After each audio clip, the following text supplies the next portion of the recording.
করিমগঞ্জ লোকসভার ইন্ডিয়া জোট সমর্থিত কংগ্রেস প্রার্থী আইনজীবী হাফিজ রশিদ আহমেদ চৌধুরীর সমর্থনে আজ হাইলাকান্দিতে রোড শো করলেন আইনজীবীরা।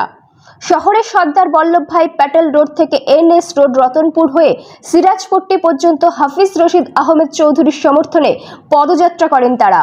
পদযাত্রায় পা মেলান জেলা বার সংস্থার আইনজীবী ডালিম উদ্দিন লস্কর, রুকুন উদ্দিন বড়ভূঁইয়া, জয়নুল ইসলাম চৌধুরী, রাজীব আহমেদ লস্কর, নুরুল আহমেদ মজুমদার সহ বারের আইনজীবীরা।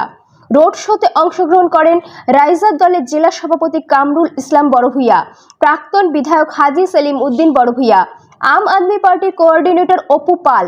পদযাত্রা শেষে সিরাজপট্টিতে পথসভা করে বক্তব্য রাখেন বার সংস্থার আইনজীবী রুকুন উদ্দিন বড়ভূঁইয়া। এছাড়াও বক্তব্য রাখেন আইনজীবী নাজমুল ইসলাম, আম আদমি পার্টির কোঅর্ডিনেটর অপু পাল, রাইজার দলের জেলা সভাপতি কামরুল ইসলাম বড়ভূঁইয়ারা। যেটা এখানে আমাদের কোন জাতির এক জাতির নয়, এখানে সর্বজাতির হিন্দু মুসলিম বৌদ্ধ সবার আমাদের লস করা হয়েছে। কিন্তু এখানে ইউডিএফ এর ক্যান্ডিডেট থাকা অবস্থায়ও ওনারা কোনো প্রতিবাদ করেন নাই। ওনারা আরো আমরা পেরা পত্রিকায় দেখেছি যে ওনারা বিজেপি লোকের তাল মিলিয়ে করেছে আমরা আপনাদের সঙ্গে আছি, কিন্তু ওনাদেরকে আমরা প্রতিনিধি দিয়ে আমাদেরকে হাত খালি করে সব কিছু নিয়ে যাচ্ছেন। এর আগে দেখা গেছে আমাদের এখানে টেট যে শিক্ষা বাচ্চারা শিক্ষিত হয়ে টেট কোয়ালিফাইড করে টেট টিচার হয়েছে, দেখা গেছে এখানে আসামি মানুষকে জয়েন দেওয়া হয়েছে, কিন্তু পরবর্তীতে এই পোস্টগুলা উঠো করে নিয়েছে, যেটা আমাদের হাইলাকান্দি মানুষের লস হয়েছে। কিন্তু কোনো প্রতিনিধি কোনো এমএলএ আমাদের পক্ষে কোনো প্রতিবাদ করেননি।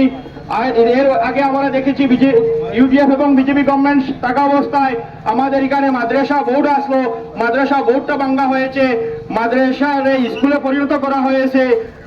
এর বাদে মাদ্রাসার যে শুক্রবারে যে বন্ধ যেটা এটাও খোলা রাখা হয়েছে, কিন্তু আমাদের ইউডিএফ এরা কোনো প্রতিবাদ করেননি।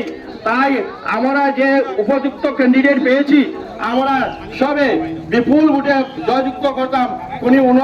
উনি আমাদেরকে অনেক আইনি সহায়তা করবেন, আইনজ্ঞ পেয়েছি। আর এখানে পার্লামেন্টে আইনের মানুষ দিতে হবে, কারণ এখানে আইন বনে। তাই আমরা সবে মিলিয়ে 26 তারিখ শান্তি শৃঙ্খলা বজায় রেখে হাত চিহ্নে ওনাকে ভোট দিয়ে বিপুল ভোটে জয়যুক্ত করার আহ্বান রাখলাম। ভোট এমপির যে ভোটটা আছে, এই ভোটটা আমরা স্বাধীনতার পর প্রথম পেয়েছি। এমন উপযুক্ত আমাদের হাইলাকান্দি করিমগঞ্জের মধ্যে এইরকম উপযুক্ত ক্যান্ডিডেট আমরা পাই নাই।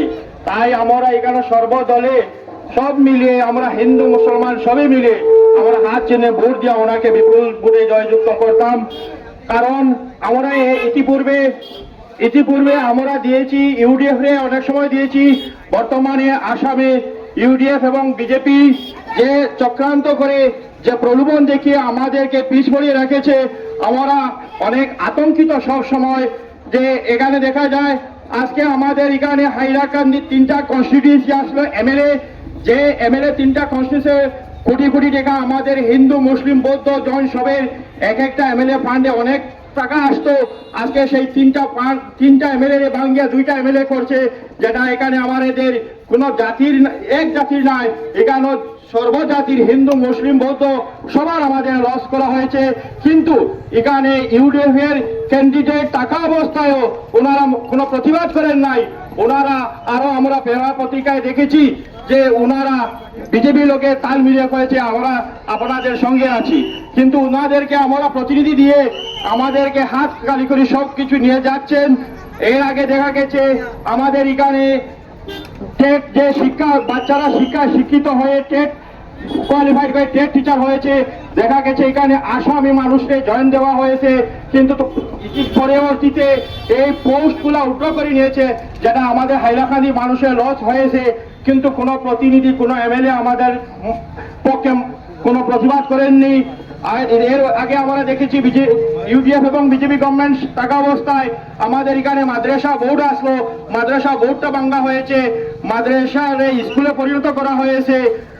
এর বাদে মাদ্রাসার যে শুক্রবারে যে বন্ধ যেটা এটাও খোলা রাখা হয়েছে, কিন্তু আমাদের ইউডিএফ এরা কোনো প্রতিবাদ করেননি। তাই আমরা যে উপযুক্ত ক্যান্ডিডেট পেয়েছি আমরা সবে বিপুল ভোটে জয়যুক্ত করতাম।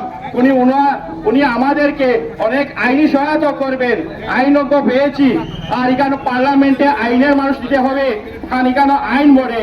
তাই আমরা সবে মিলিয়ে 26 তারিখ শান্তি শৃঙ্খলা বজায় রেখে হাত চিহ্নে ওনাকে ভোট দিয়ে বিপুল ভোটে জয়যুক্ত করার আহ্বান। হাইলাকান্দি প্রতিনিধির রিপোর্ট, গণ আওয়াজ।